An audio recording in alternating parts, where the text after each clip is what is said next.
सिद्धेभ्यः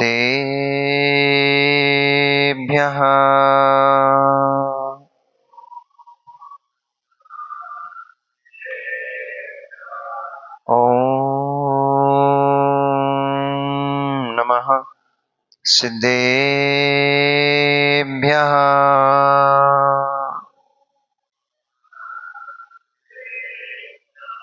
ॐ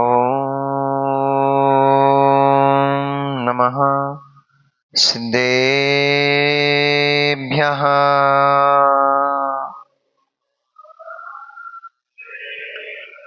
तव सिद्धेन सिद्धे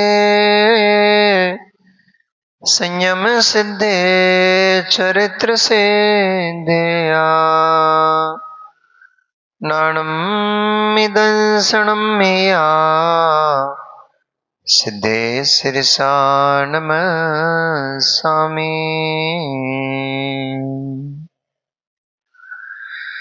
यदि यावा गंगा विविधनय कल्लोल विमला बृहज्ज्ञानाम्भोभिर् जगति जनतां यः स्नपयति इदानीमप्येषा बुद्धजलमरालय परिचिता महावीर स्वामी नयन पथगामी भवतु मे। महावीर स्वामी नयन पथगामी भवतु मे। महावीर स्वामी नयन पथगामी भवतु मे। जबरी अनंत अनंत सिद्ध परमेष्ठी भगवान की, अनंत अनंत 24 तीर्थंकर भगवान की, वर्तमान शासन नायक महावीर भगवान की, परम पूजनीय आचार्य भगवंत कुंद कुंद देव की, परम पूजनीय चरय श्रोमणी अध्यात्म योगी प्रवचन प्रवर्तक आचार्य गुरुदेव श्री विशुद्ध सागर जी महामुनि राज के, अहिंसामयी विश्व जैन धर्म की, परम पूज्य मुनि श्री सागर जी महाराज की, समस्त मुनि संघ की। मनीषियों, वर्तमान शासन नायक भगवान वर्धमान स्वामी के शासन काल में हम सभी भव्य जीव यहाँ विराजते हैं। परम भट्टारक महाश्रमण उन भगवान वर्धमान स्वामी के मुख कमल से निश्चित भागवादिनी भगवती मजनवाणी का हम सभी भव्य जीव करुणांजलि लगा करके पान कर रहे हैं। यह भागवादिनी, यह भगवती मजनवाणी सभी जीवों का कल्याण करे, सभी जीवों का मोक्ष मार्ग प्रशस्त करे।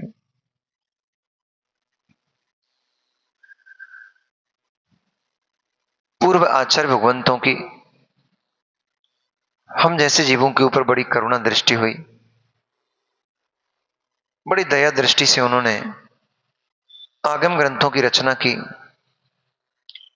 भव्य जीवों के कल्याण के निमित्त से तीर्थंकर भगवान ने उपदेश दिया। जो तत्व का उपदेश भगवान ने अपनी वाणी में सभी को प्रदान किया, उसी को गणधर आदि परमेष्ठियों ने अपने कनिष्ठ शिष्यों को सिखाया, ज्येष्ठ शिष्यों को सिखाया। यही परंपरा आगे चलते चलते कालांतर में ग्रंथ के रूप में परिवर्तित हुई। जब आचार्य भगवंतों ने देखा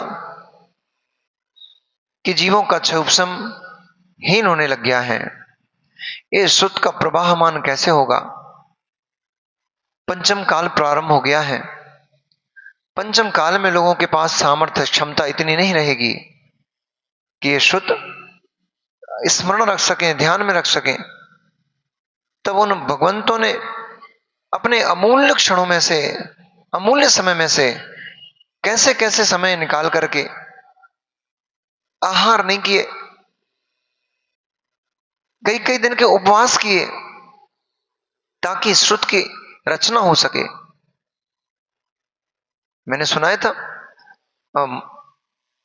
श्रुत पंचमी पर कथा सुनाई थी कि पुष्पदंत स्वामी, भूतबली स्वामी ने कितने कई कई दिन उपवास किए, क्योंकि समय अभाव था। और उपवास कर करके कई कई दिन बिहार कंटिन्यू कर किया, लंबे लंबे बिहार करके उन्होंने श्रुत की रचना की, श्रुत को हम तक पहुंचाया। परंतु हम जैसे अभागे जीव, अलमारियां तो श्रुत से भरी रखी हुई हैं, परंतु वो श्रुत हमारे कंठ में नहीं आ पा रहा है।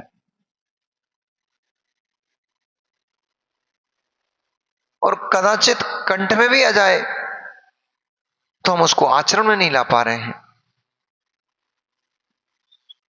इसे पंचम काल की महिमा ही कहो या जीवों के कलुषित परिणामों को कहो कि सब कुछ होने पर भी अब ऐसा देखा भी जाता है कि बच्चे उनके ज्यादा बिगड़ते हैं जिनके यहां संपत्ति ज्यादा होती है। कम ऐसे परिवार होते हैं जहां संपत्ति अधिक हो और बच्चे अच्छे निकल जाएं, संस्कारवान निकल जाएं। ऐसे ही हमारे साथ हो गया।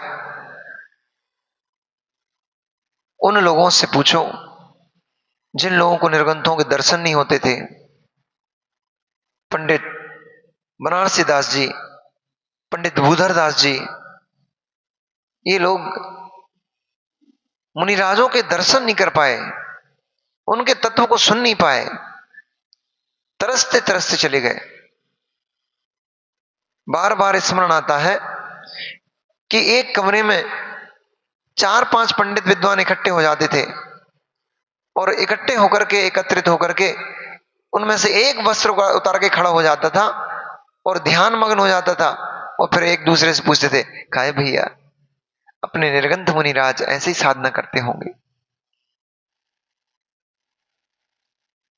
अंजलि लगा लगा करके अपने चर्या करके देखते थे कि मुनिराज आहार चर्या कैसे ऐसे ही करते होंगे। पूरा जीवन निकल गया, उन लोगों को मुनिराजों के दर्शन नहीं हो पाए।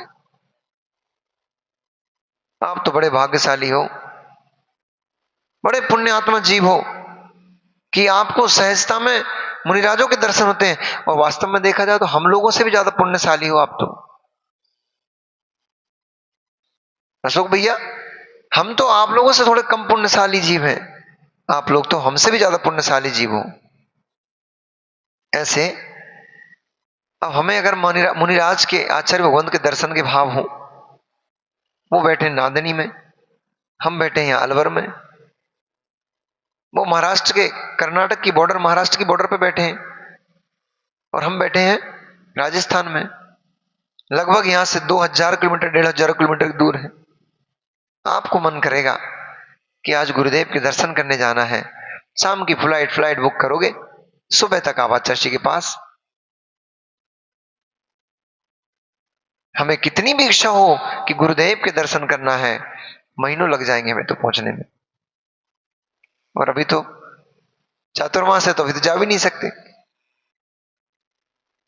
तो हमसे अधिक पुण्यशाली आत्मा तो आप हो गए, आपके पास साधन है। परंतु मित्र, पुण्यशाली कहें या पापात्मा कहें कि साधन होते हुए भी उन साधनों का हम दुरुपयोग कर रहे हैं, उनका हम सदुपयोग नहीं कर रहे हैं। हम पापात्मा है कि पुण्य आत्मा है?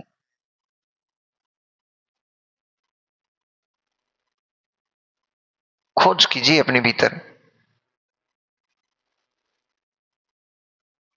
हमारे वाहन का प्रयोग किस में हो रहा है, खोज करो अपने भीतर। हमारे भवन का प्रयोग किस में हो रहा है, खोज करो अपने भीतर। हमारे धन का प्रयोग किस में हो रहा है, खोज करो अपने भीतर। अभी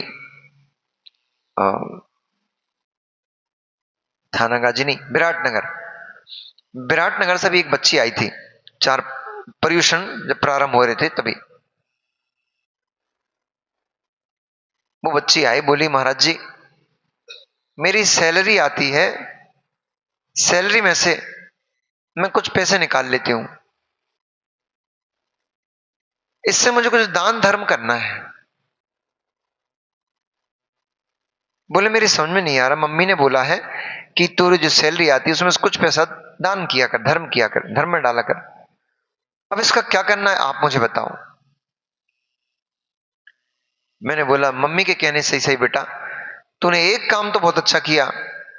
बेलोग तो पापी जीव है कि सैलरी आई सीधे बैंक अकाउंट में, सैलरी आई सीधे होटलिंग में खर्च हो रही है, ढाबों पे खर्च हो रही है, मौज मस्ती में खर्च हो रही है, पार्टी शार्टी में खर्च हो रही है। बेजी पुण्य से धन कमा रहे हैं, पूर्व के पुण्य के नियोग चल रहा है कि उनके पास धन संपत्ति चली आ रही है, परंतु वर्तमान में पाप का भंडार भर रहा है। पापानुबंधी पुण्य, पापानुबंधी पुण्य, चार भेद होते हैं। पुण्य अनुबंधी पुण्य, पुण्य अनुबंधी पाप, पापानुबंधी पुण्य और पापानुबंधी पाप। ये समझ में आ गया तो आधे से पाप तो आपके वैसे ही बच जाएंगे। समझने से मतलब भावार्थ रूप में, संज्ञा रूप में नहीं, द्रव्य श्रुत रूप में नहीं, भाव श्रुत रूप में। अशोक भैया खड़े हो गए एक मिनट, क्या गोला रखा है सामने, क्या है ये? क्या है ये? गोला सबको दिखा दो, क्या दिख रहा है आपको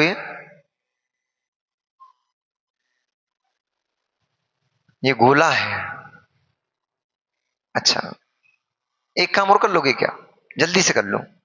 ये अविनाश भैया के पास पेन और वो रखा है, पैड रखा है, इसमें लिखना है गोला।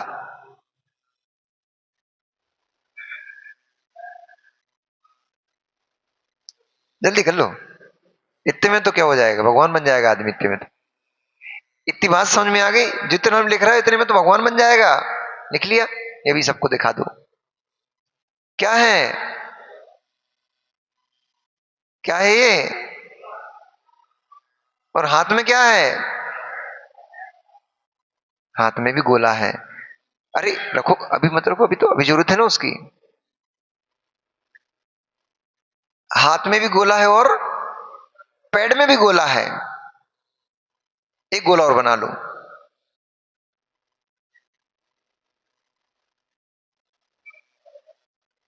ये क्या है? ये भी गोला है, गोल गोल वाला गोला। तीन गोले हैं, एक में शब्द गोला है। जैसे ही आपने गोला बोला, जैसे ही आपने गोला बोला, वैसे ही दिमाग में क्या आ गया है? ऐसा वाला गोला। पर जो दिमाग में आया था वो गोला आपके हाथ में है, ये वही गोला है क्या? लिखा हुआ गोला पढ़ के जो दिमाग में गोला आया था वही गोला आपके हाथ में है क्या? वही है, तो दिमाग का गोला कहां गया? तो वही तो पूछ रहा हूं, वो गोला दिमाग में है। अब खाने के काम में कौन सा गोला आएगा? एक शब्द गोला, उसमें गोला नहीं है। देखना भैया जरा, शब्द में कहीं गोला है क्या? जहां लिखा है गोला, उसमें कहीं गोला है क्या? जिसमें शब्द लिखा हुआ है, गा में ओ की मात्रा गो, ला बड़ा ला, गोला। जहां गोला लिखा हुआ है वहां गोला नहीं है, शब्द गोला। एक इस शब्द का अर्थ गोला जो आपके दिमाग में बैठा हुआ है। शब्द बोला था गोला, तो दिमाग में एक गोला घूमने लग गया था, एक वो भी गोला है। उसमें कहीं लिखा नहीं है गोला, है गोला पर फिर भी नहीं है गोला। ये ज्ञान का गोला है,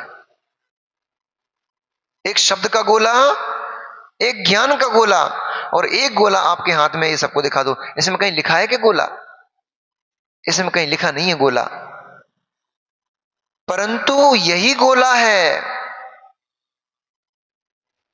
खाने पर ना शब्द के गोले में अनुभूति होगी, खाने पर ना मस्तिष्क के ज्ञान के गोले में अनुभूति होगी। जब भी खाओगे इस गोले को खाओगे, इसमें अनुभूति होगी, टेस्ट इसमें आएगा।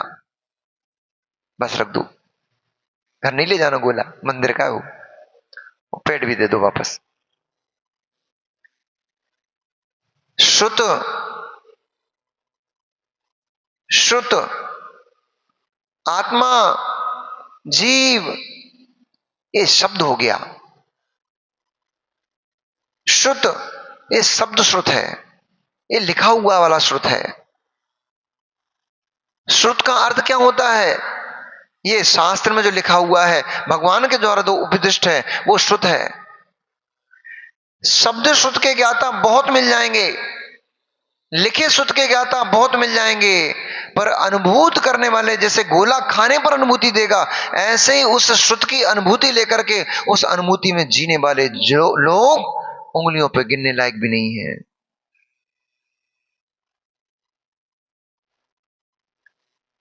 अलमारियों में रखे ग्रंथों को पढ़ना अलग विषय है, उसका अर्थ समझना अलग विषय है, परंतु उसके साथ जीना ये भिन्न विषय है। पढ़ने वाले लाखों मिलेंगे, अर्थ समझने वाले, समझाने वाले लाखों करोड़ों मिल जाएंगे मां, लेकिन उस अर्थ की अनुभूति लेने वाले जीव बिरले ही हैं।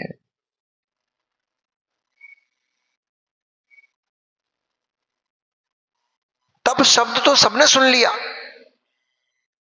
शब्द तप, तप का अर्थ क्या होता है? इंद्रिय आदि का निग्रह करना। 12 प्रकार के तप होते हैं, अनशन, ऊर्ध्वर, अभोदर आदि, इनको करना। ये तप शब्द पढ़ लिया, तप का अर्थ समझ लिया, परंतु उस तप में जी पाना ये बहुत दुर्लभ कार्य है। महाराज जी को पता नहीं इतना दुर्लभ क्यों लग रहा है, हम तो 10 दिन से खूब तपे जा रहे हैं।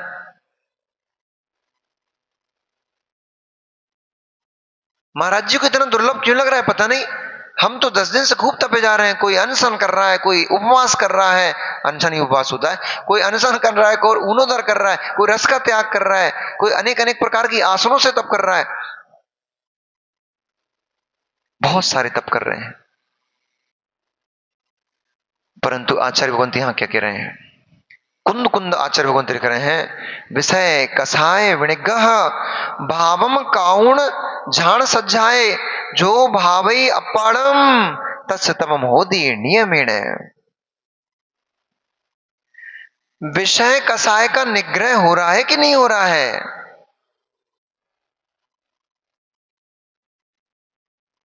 एक भाई मिला, महाराज जी आज मेरा 7वां उपवास है। मैंने बोला तुम घर में, इशारे से बोले, मैं तो मौन था उस समय, का पता समझ भी पाया कि नहीं समझ पाया, कुछ का कुछ तो नहीं समझ गया। मैंने इशारे से बोला, हालांकि एक बच्चा सामने चल रहा था, उसने बोला, मैंने बोला घर में बैठे हो, अभिषेक करने नहीं गए? तो बता नहीं, मैंने 5 तो मैंने निर्जल कर लिया, आज 6वां 7वां उपवास है। तो वो बच्चा बोलते नहीं, ये नहीं बोल रहे महाराज जी, ये पूछ रहे हैं कि आपका आज 7वां उपवास है, आप अभिषेक पूजन करने तो गए नहीं? ऐसा इतना इशारा करते हुए मैं तो निकल गया, अपने जंगल के लिए जा रहा था। तो विषय कषाय निग्रह, अभी महाराज बता रहे थे ना, लंघन हो रहा है कि उपवास हो रहा है? भूखे बैठे हो कि उपवास हो रहा है?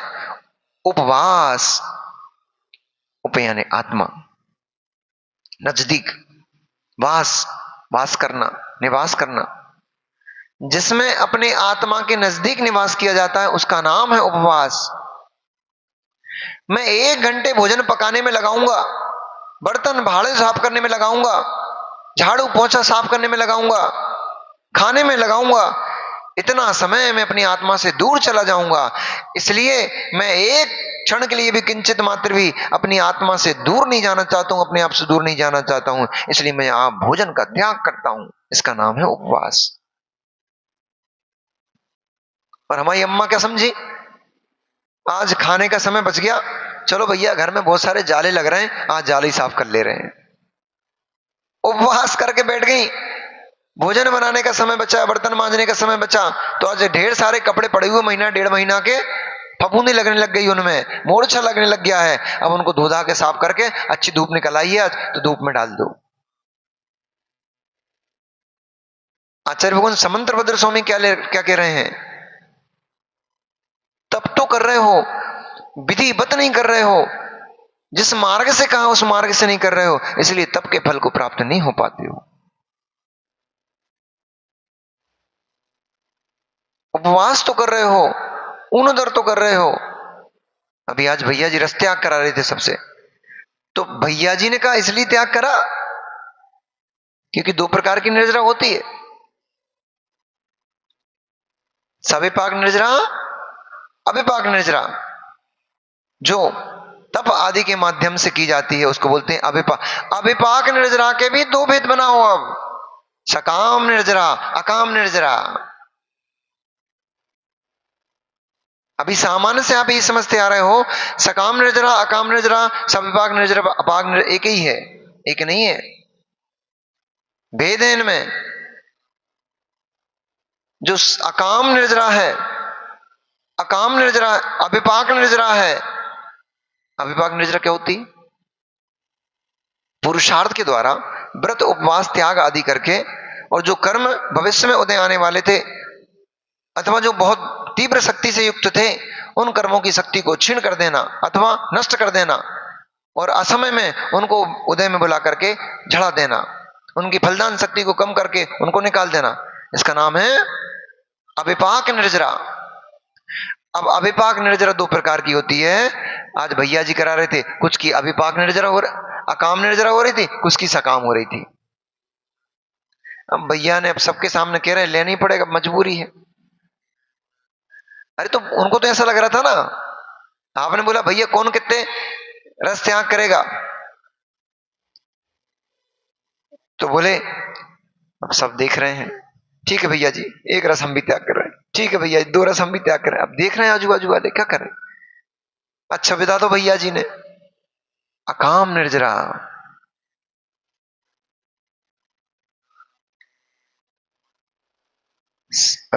अविपाक में सकाम निर्जरा, कामनाएं हैं, इच्छाएं हैं, और गुरुजी ने बोला है इसलिए मजबूरी में लेना ही पड़ेगा, अब क्या करें।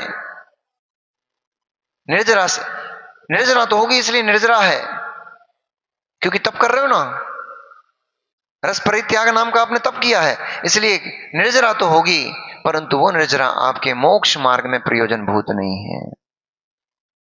फल तो देगी, जो आकांक्षाएं आप करोगे, मुझे स्वर्ग के वैभव मिल जाए, स्वर्ग का सुख मिल जाए, मैं अमुक अमुक पद को प्राप्त कर लूं, ऐसे फलों को देने वाली तो होगी वो निर्जरा, परंतु मोक्ष मार्ग में कारण नहीं बनेगी वो। क्यों?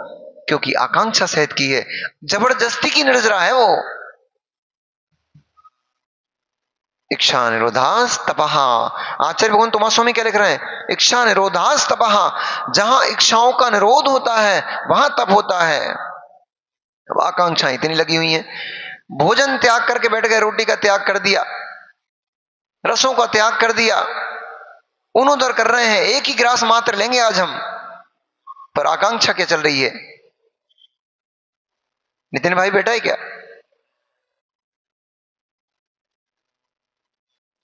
नितिन भाई हमारे आज 7वां उपवास है बंदे का।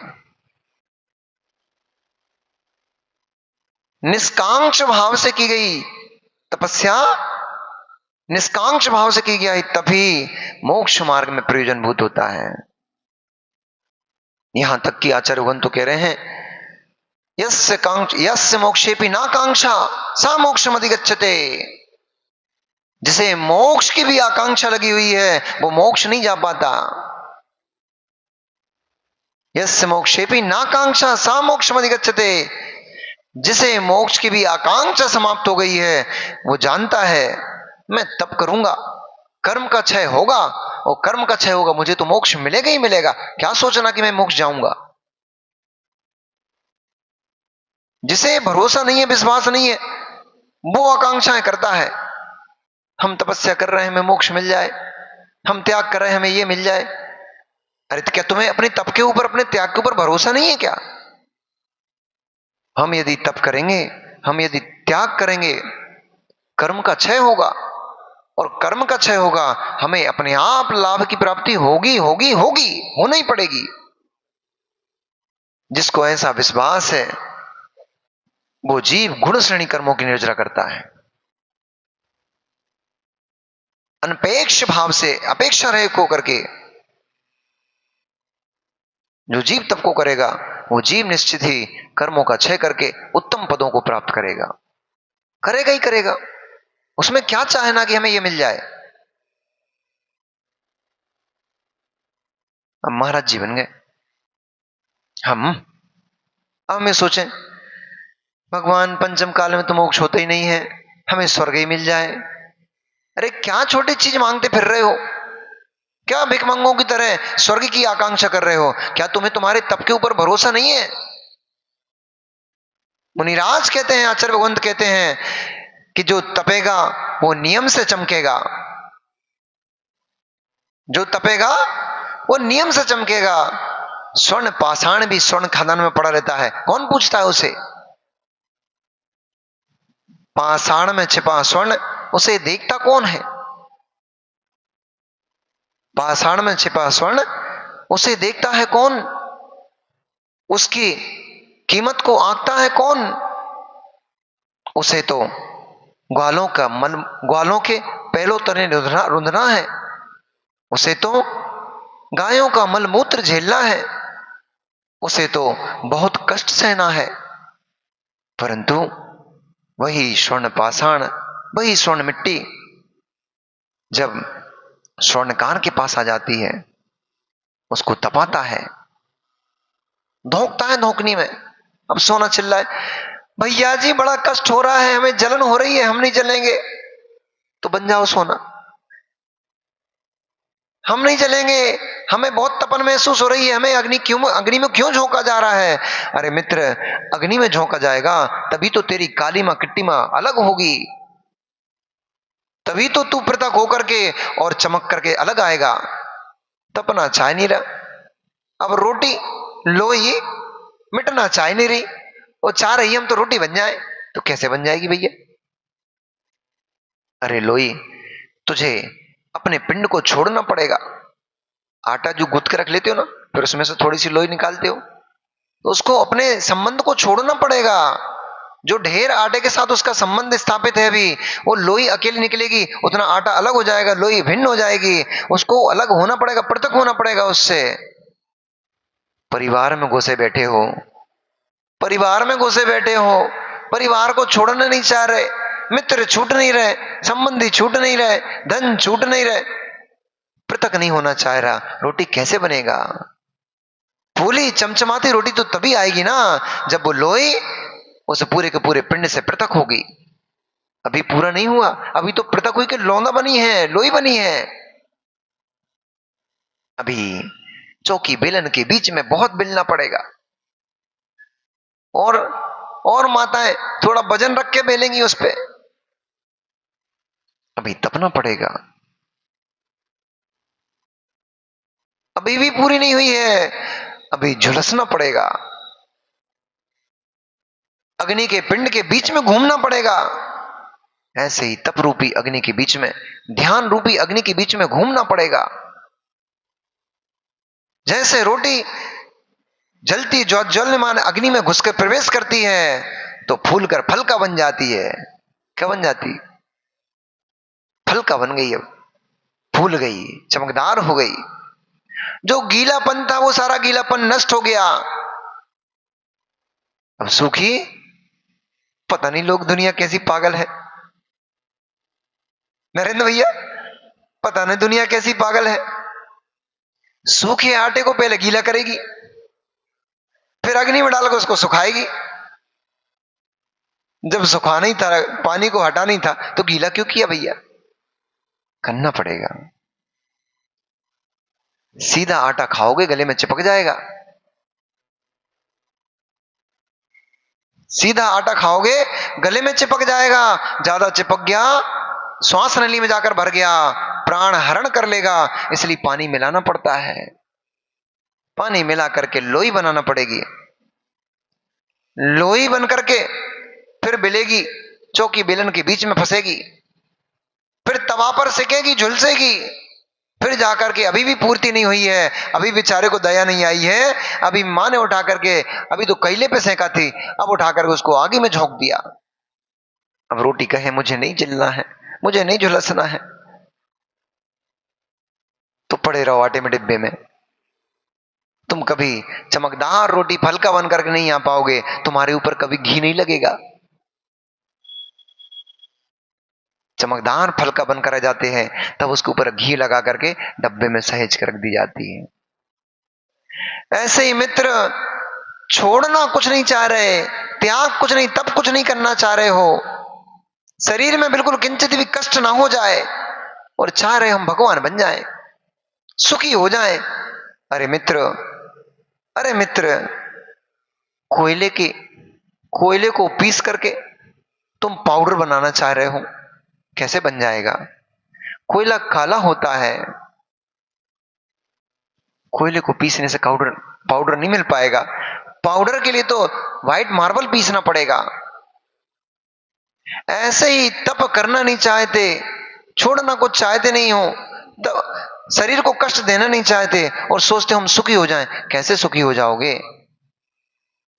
पूर्व में जो कमा कमा के रखा है उसका इतना भोग कर रहे हैं, इतना भोग कर डाला, इतना भोग कर डाला, आज पूरा खर्च कर डाला। अब भविष्य के लिए क्या बचा के रखा है आपने? कितने समझदार लोग हो। अब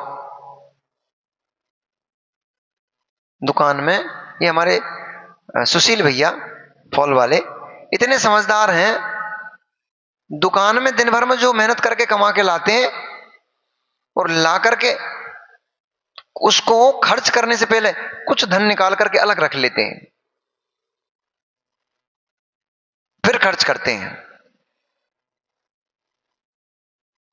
यहां कोई जॉब वाले भी बैठे होंगे, कोई बैठा है जॉब वाला के? आप जॉब वाले हो गए? अरे वाह, मत काम बन गया। तो नरेंद्र भैया, सैलरी आती है तो पूरी की पूरी उठा करके खर्च कर देते हो क्या? थोड़ा धन निकाल के रखते हो। क्यों निकाल के रखते हो? भविष्य के लिए। कितने समझदार हो, कितने समझदार हो। भविष्य के लिए धन, जो धन मेहनत कर करके रात दिन एक करके आज कमा रहे हो, उसमें से भी भविष्य के लिए कुछ निकाल कर रखते हो। पर कितने ना समझ हो, जो पुण्य पूर्व में कमा कमा कर लाए हो उसका पूरा भोग करते चले जा रहे हो, पूरा झोंकता चले जा रहे हो, उसमें से कुछ बचा ही नहीं रहे हो। इतने से काम नहीं चल पाएगा मित्र, इतने मात्र से काम नहीं चल पाएगा। 23 घंटे पाप की क्रियाएं होती, 24 घंटे में से 22, 23, 23.5 घंटे पाप की क्रियाएं होती हैं। एक दिन मैंने चार्ट बनवाया था ना प्रवचन में, अपना चार्ट बनाओ, उसमें टिक मार्क करो, कहां कहां पाप हो रहा है, कहां कहां पुण्य हो रहा है, बैलेंस शीट। फिर वो दिन में शाम को सोने से पहले अपनी बैलेंस शीट चेक करो, एक बार प्रतिदिन करो। आपको कम से कम ये तो पता होना चाहिए कि मैं दिन भर में मेरे पाप अधिक हो रहे हैं कि पुण्य अधिक हो रहा है। यदि पाप अधिक हो रहे हैं तो किससे पूछने जाना कि मेरी नरक गति का बंधन मुझे होगा? किससे पूछने जाना कि मैं त्रियंचु में पटकूंगा? किससे पूछने जाना कि मैं संसार में घटकूंगा? आपका चार्ट आपके सामने है, दिन भर पाप करोगे तो कहां जाओगे? 22 घंटे 23 घंटे पाप की क्रिया करते हैं, पुण्य की क्रिया मात्र 1 घंटे के 2 घंटे करने के लिए होता है। उसमें भी विषय कसाय निग्रह, उसमें भी राग द्वेष परिणामों से मुक्त होकर के कितना धर्म कर पा रहे हो, उसमें भी छल कपट मायाचारी से मुक्त होकर के कितना धर्म कर पा रहे हो, उसमें भी दूसरों को दिखाने की छोड़ करके अपनी आत्मा के लिए कितना कर पा रहे हो, वो काम आएगा।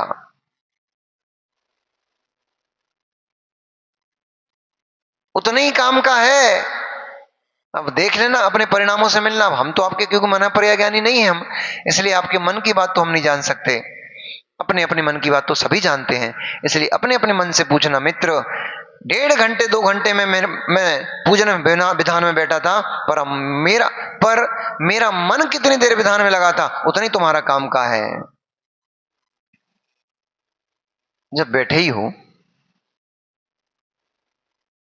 अब देखो ऐसा है, आप चाहे मन करे चाहे नहीं करे, अविनाश भैया 11 बजे से पहले तो छोड़ेंगे नहीं, और बल्कि 11:15 हो जाए, 11:30 हो जाएगा, क्योंकि क्रियाएं इतनी, वो भी क्या करेंगे? तो जब 11 बजे से पहले खाने को मिलना है ही नहीं, तो लोभ क्यों लगाना, तो सिकुड़ सिकुड़ के क्यों बैठना, बार बार घड़ी क्यों देखना। अरे जब मिलने 11 बजे पता है तो 11 बजे तक के लिए हमारा पूरे चारों प्रकार के आहार का त्याग, यहां से मंदिर से हमारा बाहर जाने का त्याग, और जैसे ही त्याग किया आपकी तपस्या प्रारंभ हो गई। अब आनंद आएगा, अब सारे विकल्प शून्य हो गए। टेंशन कब तक होती मालूम है, घड़ी में बज रहे हैं 6:30 और हमारा 7 बजे तक भोजन का नियम है। अब देखो कितनी आकुलता मस्ती है, और आप बैठे हो कहां, अभी दुकान से निकले हो और रास्ते में ट्रैफिक है।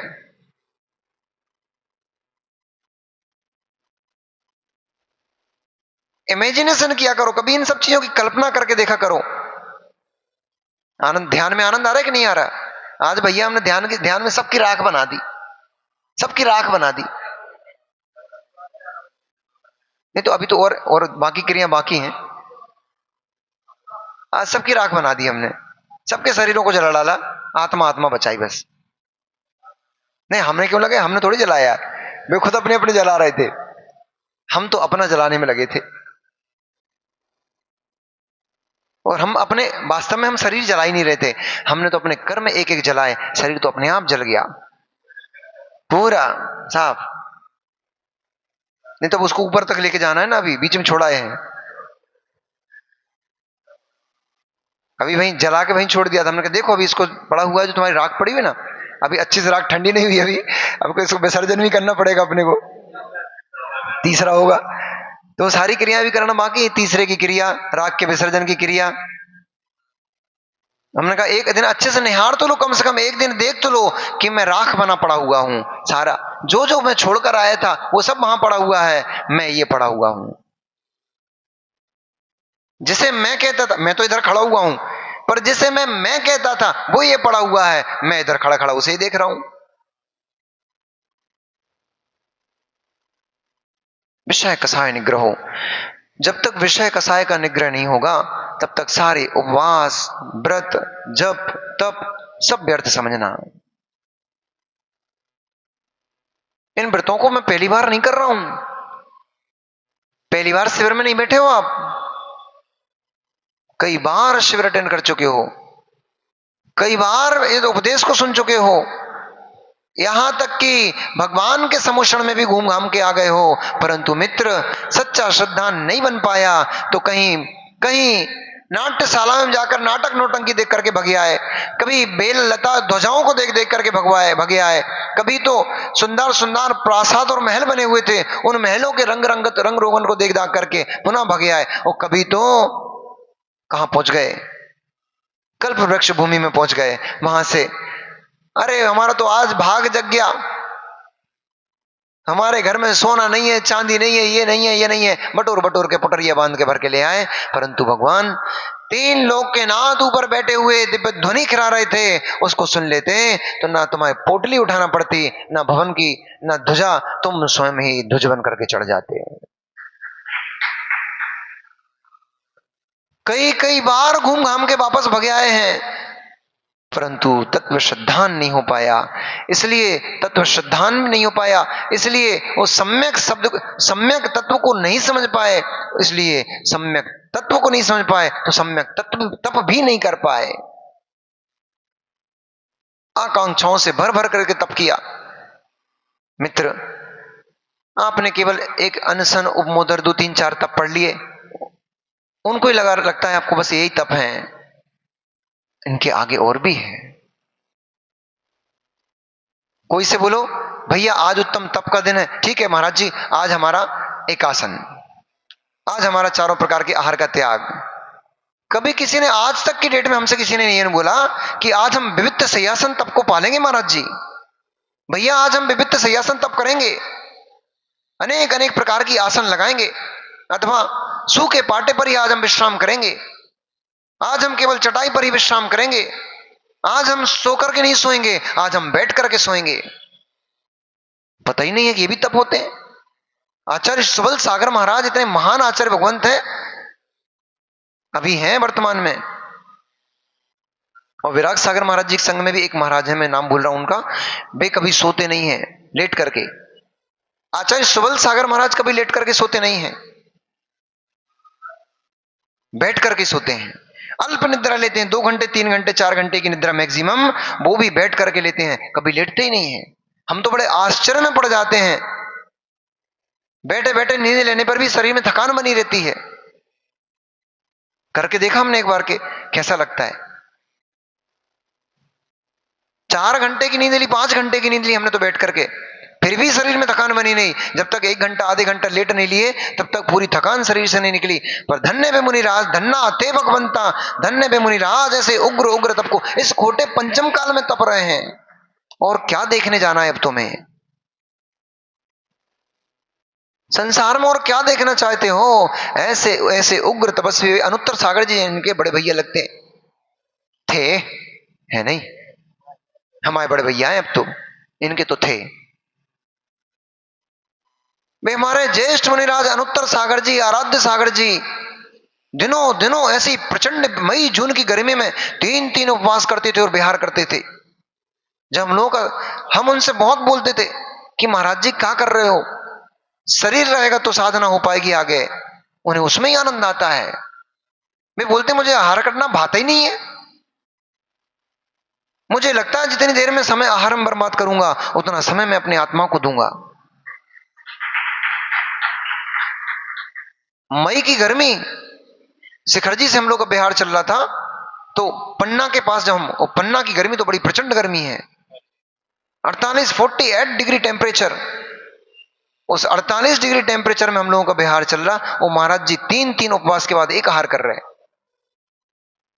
हम सेवा करते थे उनकी, भैया वृत्ति करते थे, हमें ही लगता था उनके हाथ पैर ऐसे ऐसे हो गए थे, हमें ही लगता था कहीं जोर से दबाने में टूट टाट नहीं जाए। हमको बोलते थे महाराज जी बिहार चल रहा है, कम कर लो, एक उपवास कर लो, एक आहार कर लो। अभी तो महीनों महीनों 15 दिन 20 दिन की साधना चल रही है। एक आहार 2 उपवास, 2 3, एक आहार 3 उपवास, एक आहार 4 उपवास, एक आहार 5 उपवास, 15 उपवास तक ऊपर जाते हैं, फिर 15 उपवास से नीचे वापस आते हैं। एक आहार 15 उपवास, फिर एक आहार, फिर 15 उपवास, फिर एक आहार 14 उपवास। अब सोचो, वो नितिन भाई से पूछो, कल 5 उपवास के बाद उसने पानी अकेला लिया तो पानी नहीं जा रहा था पेट में, वो ही बाहर निकल रहा था। 15 उपवास के बाद एक भोजन ग्रहण, आहार ग्रहण करेंगे, क्या पेट में जाएगा। फिर उसके बाद पुनः 15 दिन उपवास, 14 दिन उपवास। धन्नाते भगवंत है, धन्य उनकी ऐसी साधना। मैं तो बार बार नमस्कार करता हूं भगवान, मेरे शरीर में तो इतनी क्षमता नहीं है, मैं तो एक उपवास में टाइम बोल जाता हूं, 2 उपवास में मेरी तो हालत खराब हो जाती है। परंतु धन्य ऐसे मुनिराज जो 15 आचार्य प्रसन्न सागर जी, आचार्य प्रसन्न सागर जी ने बृहद सिंह निष्कृत जैसे व्रतों को किया। 1.5 साल 2 साल लगातार उन्होंने उपवास की साधना की, अल्प आहार लेकर के उपवास की साधना करते थे वो। परंतु फिर भी उन्हें शरीर से राग नहीं है, मोह नहीं है। तुम तो देखो कैसे लोग हो, दिन में 4 6 बार खाते हो, फिर भी शरीर से कितना, इसीलिए तो शरीर से राग है, क्योंकि दिन में 6 बार खा रहे हो, 4 बार खा रहे हो। पर्व के दिन चल रहे हैं, पर्व के दिनों में भी हम पूरा भोजन नहीं छोड़ पा रहे हैं। अनशन आदि तब तो हम कर लेते हैं, परंतु उग्र उग्र आसनों को ग्रहण करना, आसनों को लगाना, मट्टी के ढेले पड़े हुए हैं, बिना चटाई बिना पाटा के उन उबखड़ भूखड़ भूमि में सो जाना, ककड़ीली पतली भूमि में सोना, चलना, आसन लगाना, ये आप लोगों ने कभी किया ही नहीं। मां कभी घर में भी तो ऐसा करके देखा करो कि आज हम बिना बिस्तर के सोएंगे, पाटे पे ही सोएंगे, आज हम घास की चटाई पे सोएंगे, वो तो कम से कम नरम होती है, आपकी जो प्लास्टिक की होती है। घास की चटाई पे सो तब पता पड़े, एक रात नहीं सो सकते आप तो। अब मुनिराजों को सोचो, छिल जाते साइड, एक आसन से सो रहे हैं, रगड़ खा गई वो घास की चटाई, छिल गया शरीर।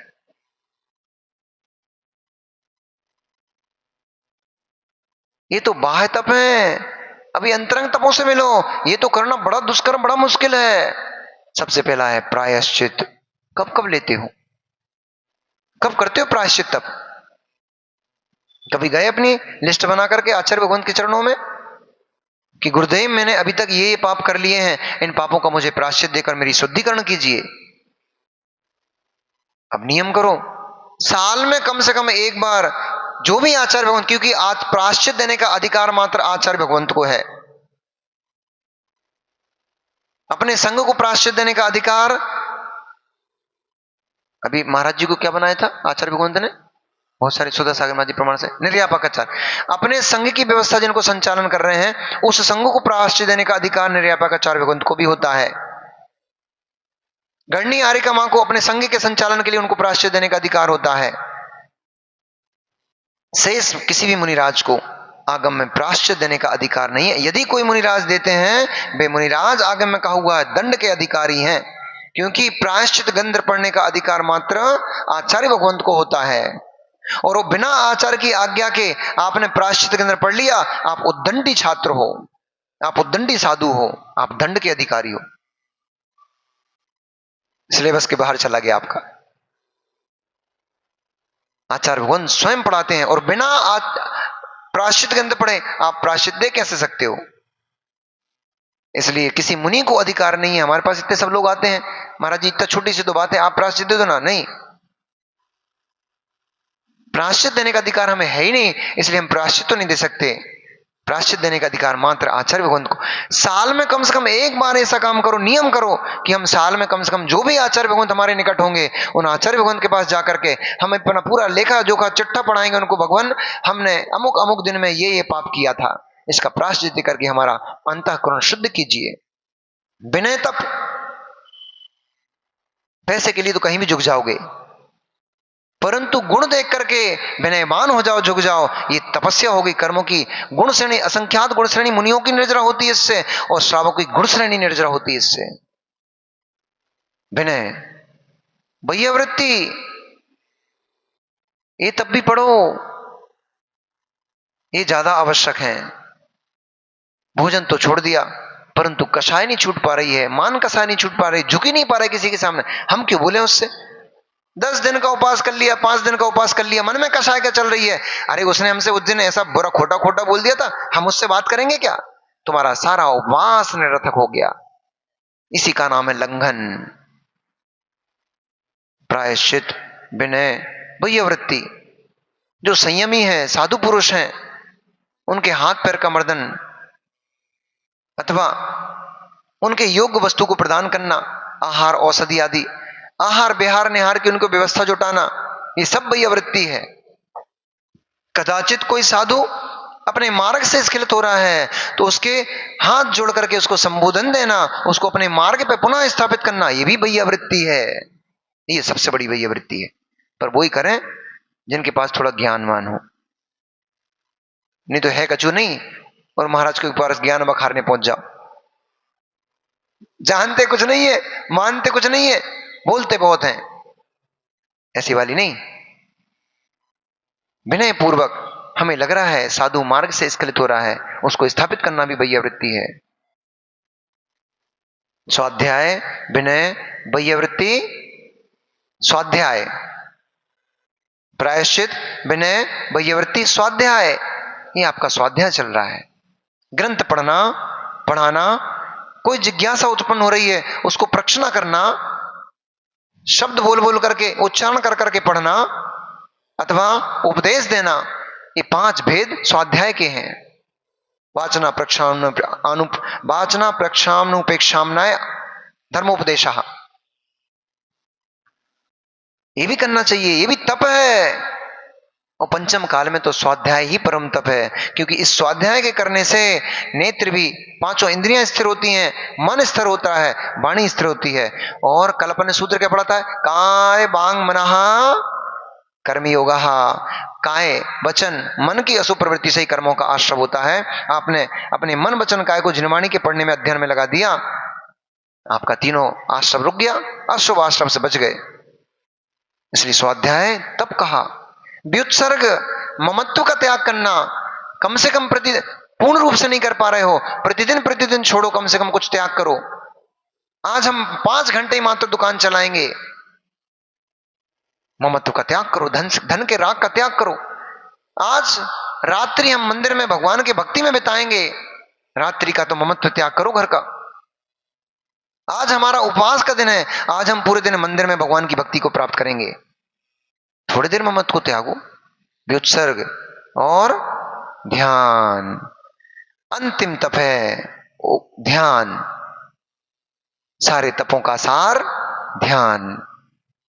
ध्यान के बिना सिद्धि कभी प्राप्ति नहीं होगी। इसलिए कभी कभी इस ध्यान तप का भी अभ्यास करा करो, इसको भी किया करो। ये भी तप है, इनसे भी कर्म निर्जरा होती है। इसलिए समय बहुत अधिक हो गया, चलते हैं। 12 प्रकार के जो तप, और शाम को भैया जी प्रवचन में और विस्तृत रूप से उसको बताएंगे। 12 तपों को तपते हुए जो उत्कृष्ट तप है, उसके लिए आचार्य भगवंत ने यहां कहा, विषय कषाय का निग्रह करते हुए स्वाध्याय ध्यान आदि के द्वारा अपने आत्मा का हित करना, पापों से मुक्त होना, अपने आप के पापों से रक्षा करना, यही तप है। इसी तप को साध्य बनाओ और इसी तप को साधो, तभी आत्मा का हित होगा, कल्याण होगा। भगवान महावीर स्वामी की